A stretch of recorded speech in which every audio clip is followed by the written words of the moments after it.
Herzlich willkommen zum 30. Filmfestival Cottbus. Ich freue mich ganz besonders, dass wir hier die internationale Premiere eines Films haben, der vor kurzem seine nationale Premiere in Bosnien-Herzegowina auf dem Filmfestival in Sarajevo hatte. What does Bosnia und Herzegowina mean to you? Und zu Gast ist der Produzent des Films, Sven Petke von der Konrad-Adenauer-Stiftung in Sarajevo. Herzlich willkommen in Cottbus sozusagen. Viele Grüße aus Sarajevo nach Cottbus. Ja, das ist ja für eine politische parteinahe Stiftung recht ungewöhnlich, einen Film zu produzieren, der dann auf Festivals läuft. Es war auch Ihre Idee. Sie sind da sozusagen Pionier in der Parteienstiftungslandschaft. Wie kam es denn dazu und war es schwierig, dieses Projekt umzusetzen, Ihre Kollegen und Kolleginnen zu überzeugen, das auch zu finanzieren? Beginnen muss ich mit unserem Auftrag, den wir als Adenauer Stiftung haben und in über 100 Büros auf dem ganzen Erdball auch nachgehen. Das ist Werbung zu machen, Unterstützung zu geben für Frieden, Freiheit und Gerechtigkeit.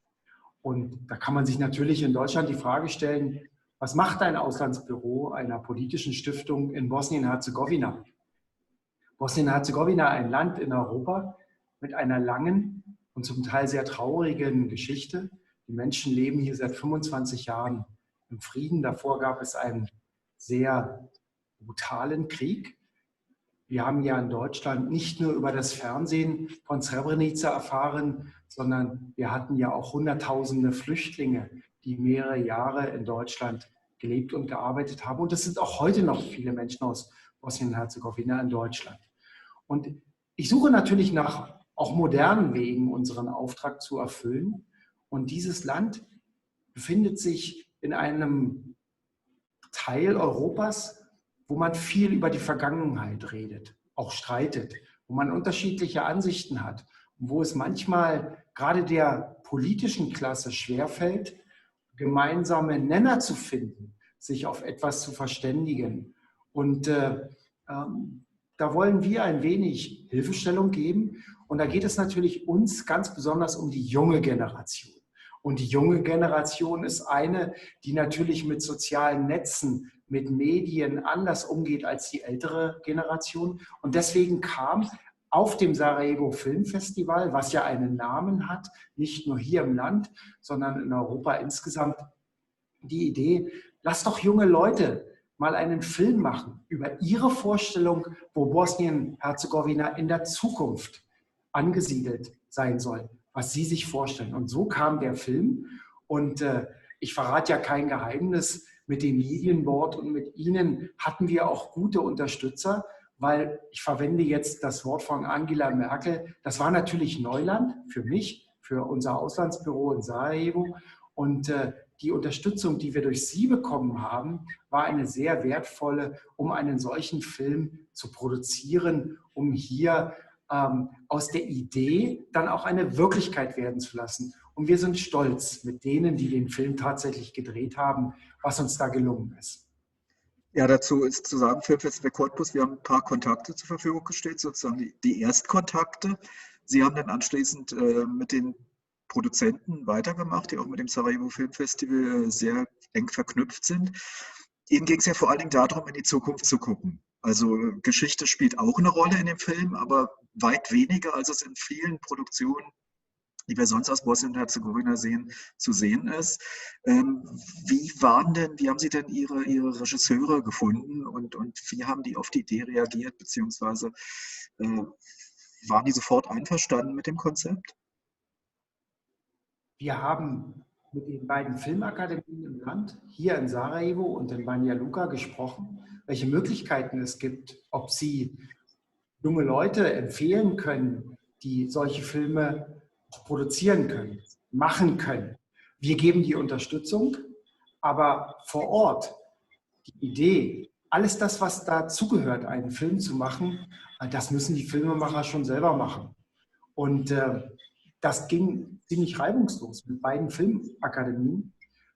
Wir sind da schnell zusammengekommen, hatten einige Meetings hier in Sarajevo, aber auch in Banja Luka.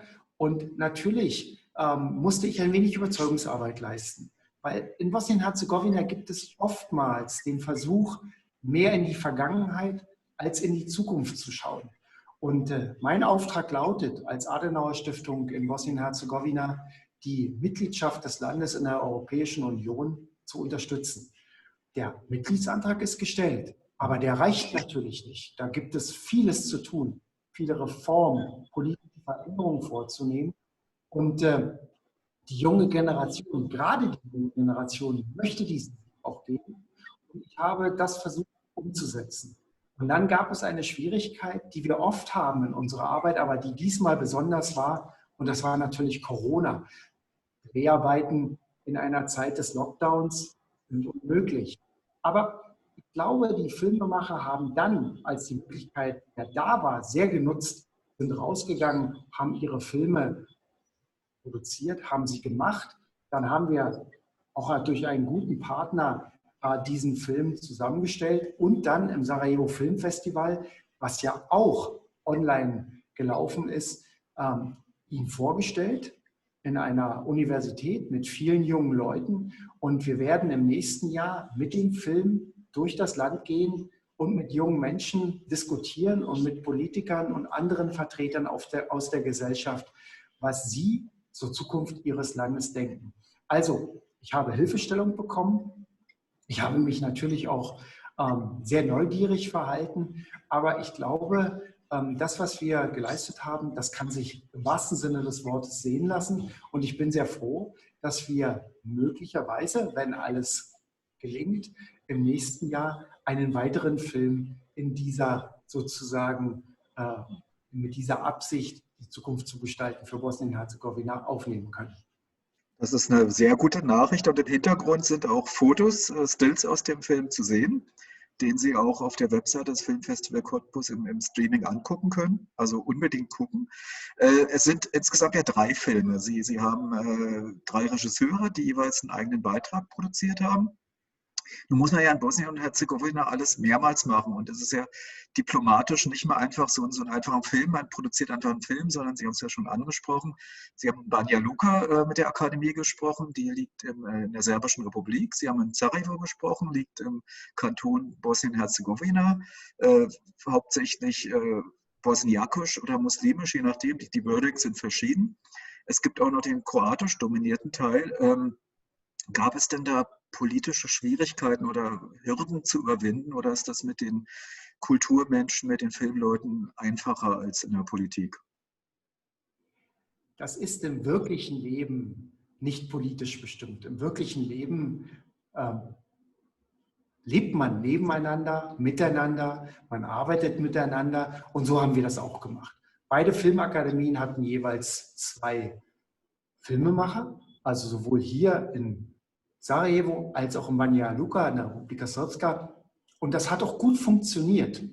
Und es sind insgesamt 4 Filme an unterschiedlichen Standorten, in unterschiedlichen Städten. Aber das, was Sie jetzt als Hintergrund angesprochen haben, spielte für uns in der Art und Weise, einen solchen Film zu produzieren, eigentlich gar keine Rolle, weil letzten Endes wird dieses Land seinen Weg gehen mit den Menschen.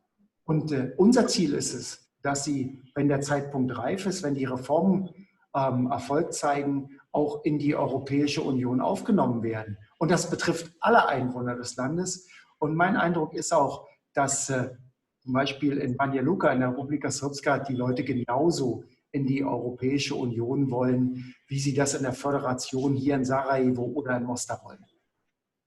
Das sind sehr positive Zeichen, positive Worte, die auch in die Zukunft gucken.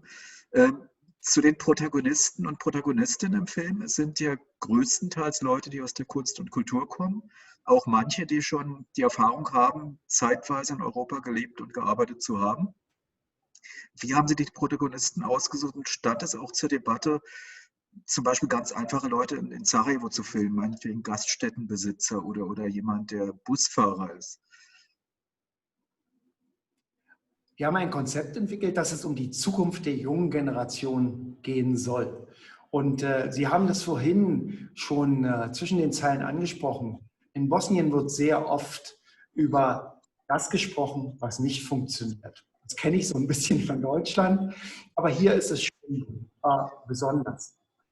Aber ich finde, wenn ich mich selber daran erinnere, als ich 20 war, als Ostdeutscher, da fiel gerade die Mauer, da hatte ich Vorstellungen von der Zukunft in meinem Land, in einem neuen Land, in einem vereinigten Land, aber auch was meine eigene Zukunft betrifft. Und da muss man Entscheidungen treffen. Und zu diesen Entscheidungen gehört natürlich die Mitgliedschaft in der EU. Die Leute sind hier sauer darüber, das ist doch klar, dass Kroatien schon eine ganze Weile in der Europäischen Union ist, dass Serbien zum Beispiel einen besseren Status mittlerweile erreicht hat, als das Bosnien-Herzegowina erreichen konnte und dass hier die Politik sich immer noch sehr schwer tut mit den Schritten, die notwendig sind, die man umsetzen muss, zum Beispiel eine Rechtsstaatlichkeit, einen funktionierenden Rechtsstaat aufzubauen, der notwendig ist, um Mitglied der Europäischen Union zu werden.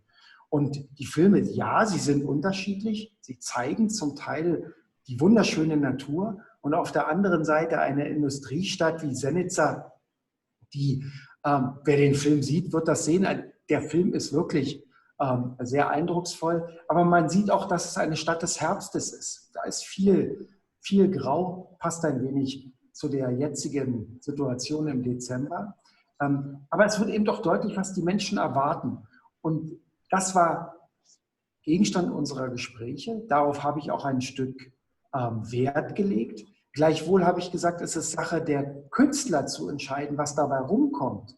Wenn da am Ende steht, dass man die Zukunft zum Beispiel in einer anderen Art darstellt, dann ist das, finde ich, auch eben Teil der künstlerischen Freiheit. Das ist dann nicht Sache von uns, aber wir sind mit dem Ergebnis, wie gesagt, zufrieden mit dem Film, aber auch mit den Diskussionen, die sich daraus ergeben. Mir hat nach dem Film ein junger konservativer Politiker aus einer Partei gesagt, nach der Vorstellung, da seien zu viel nackte Haut von Frauen zu sehen. Da geht es um Tanzen. Und in dem Moment wusste ich, als er mir das sagte, dass wir richtig liegen, dass der Film, dieser Teil besonders, sehr gut ankommt. Es ist ja sowieso, es ist auch in dem Film anzumerken, diese unglaubliche Kreativität, die bei Künstlern in Bosnien ist, nicht nur bei Filmemachern, sondern auch bei den porträtierten Künstlern. Es geht auch um bildende Kunst, geht, wie Sie schon gesagt haben, um Tanz, geht um Fotografie. Ist dann das was Typisches für Bosnien, dass sich auch in der Kunst jeder Künstler eigentlich gezwungen ist, mit viel Energie auf seinen eigenen Weg zu machen, weil er eben wenig Unterstützung von außen und durch die Politik bekommt. Das könnte mehr sein. Auf der anderen Seite ist es für die Künstler vielleicht manchmal auch ganz gut, wenn Kreativität herausgefordert wird. Natürlich, die Geschichte ist hier nicht nur sehr lang und teilweise eben auch sehr schwierig, sondern sie ist auch sehr umstritten. Und das zieht sich in den Meinungen durch die Menschen, die jeden Tag miteinander leben, arbeiten, sich begegnen.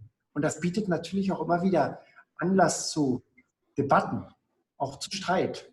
Der wird hier weniger offen geführt im Land. Die Politik führt es dann sehr populistisch. Aber ich wünschte mir mehr Diskussionen untereinander, auch Streit untereinander in einer offenen Art. Aber für die Kunst ist ja gerade das eine Chance, das darzustellen. Und das sind sehr junge Künstler. Gerade in der Diskussion dann in der Hochschule ist es durch die Moderatorin auch deutlich geworden, als sie nachgefragt hat nach politischen Vorstellungen, nach Lebensvorstellungen, nach Lebensentwürfen, auch nach künstlerischen Vorstellungen. Da merkt man eben, dass natürlich mit Anfang 20 jemand noch auf der Suche ist. Aber wenn er die Energie hat, wenn er schon erste Vorstellungen hat, wenn er weiß, dass er was werden will, dass er was schaffen will, dann glaube ich, wird er seinen Weg auch gehen, wenn rechts und links Leute sind, die das unterstützen. Und wenn wir als Konrad-Adenauer-Stiftung einen Teil dieser Unterstützung geben können, dann bin ich froh darüber, dass ich jungen Menschen wie bei Stipendien an Hochschulen, da sind wir sehr aktiv, hier in Bosnien-Herzegowina, aber auch in den anderen Nachbarstaaten, da unterstützen wir viel. Aber wenn wir auf diesem Weg eben auch Künstler unterstützen können, die ihren Weg suchen. 15 Minuten einen Film zu machen, da denken manche, das ist doch nicht schwer. Das mag so sein, dass das manche denken, aber das ist eben schon eine große Herausforderung, gerade in einem solchen Land und gerade wenn man auch in einem Wettbewerb ist. Aber dieses Land bietet mit seinen Voraussetzungen genug Potenzial, um das entsprechend interessiert und interessant deutlich zu machen. Und deswegen freue ich mich auch, dass der Film in Cottbus gezeigt wird, dass der Film in Sarajevo gezeigt wird. Es gibt weitere Anfragen aus München. Das finde ich sehr positiv, dass es eben auch ein Interesse an dem Film gibt. Und so bereiten wir dann auch 2021 vor, wo wir einen weiteren Schritt gehen wollen. Besonders spannend finde ich auch die Idee mit dem Film, dann, wenn es wieder möglich sein wird, wenn Corona verschwunden ist, durchs Land zu reisen und den vielleicht an vielen auch kleineren Orten vorzustellen. Da zeigt sich ja für mich auch, dass Kultur und auch Film eben auch so was Systemrelevantes ist. Es bietet den Kit einer Gesellschaft, über die Zukunft, die gemeinsame Zukunft zu sprechen, in den Dialog zu treten. Was erwarten Sie sich von dieser Tournee? Gehen Sie da mit den Filmemachern auch aus den anderen Republiken, also zum Beispiel mit einem serbischstämmigen Filmemachern in den kroatischen Teil, oder wie wird es organisiert sein? Natürlich, das machen wir ja sonst in der Stiftungsarbeit auch. Wir haben eine sehr anspruchsvolle Linie und das ist die Versöhnung.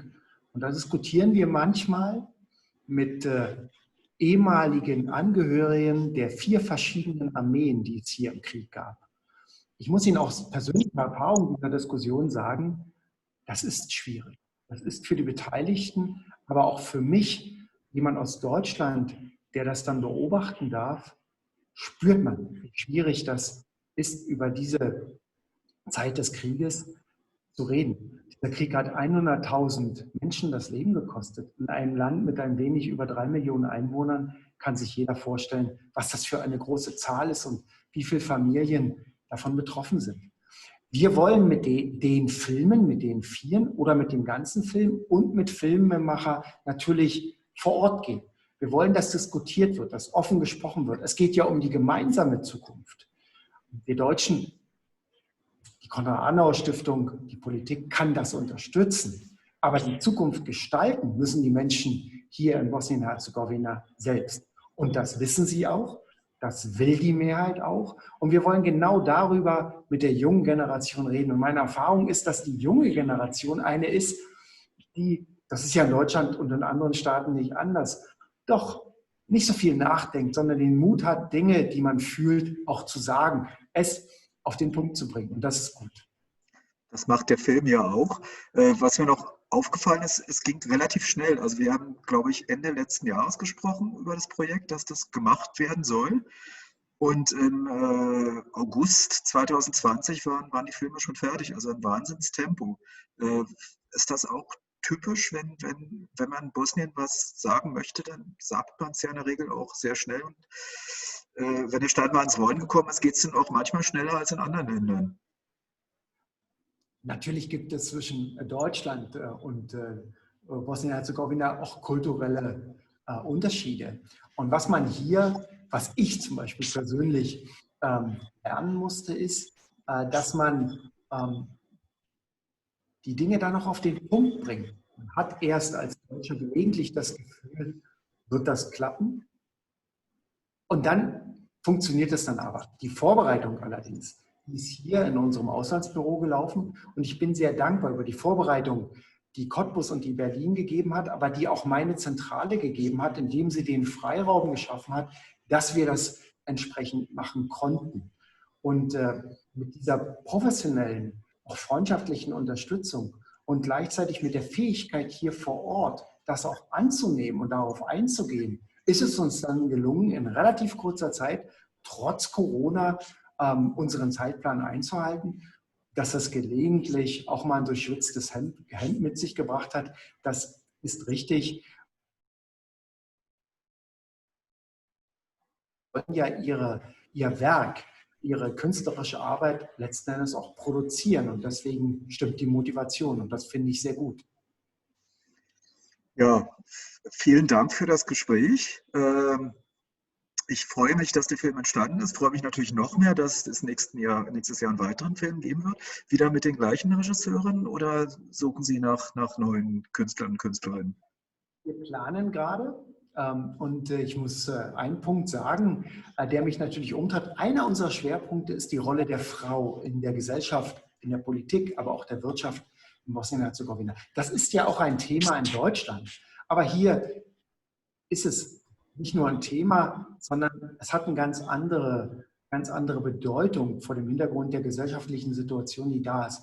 Und ich könnte mir vorstellen und ich möchte, dass wir im nächsten Jahr auch die Frauen nicht nur wie jetzt zum Beispiel sehen und hören, was gefühlt wird, was gesagt wird, was erwartet wird von der Zukunft, sondern dass sie auch hinter der Kamera sagt, was passiert, wohin die Reise geht, dass die Geschichten, die eben weibliche Regisseure entwickeln, verfilmt werden. Und da sind wir gerade auf der Suche, dass uns das gelingt, dass wir den ersten Film, wo es junge Autoren waren, alle männlich, vielleicht ablösen durch eine weiblichere Beteiligung von denen, die letzten Endes die Filme machen. Aber wir sind erst in den ersten Schritten. Aber ich bin ganz optimistisch, was das nächste Jahr betrifft. Die erste Hürde, den Haushalt hinzubekommen, dass ich die Mittel dafür habe, habe ich genommen. Und deswegen freue ich mich auch auf die Arbeit in 2021.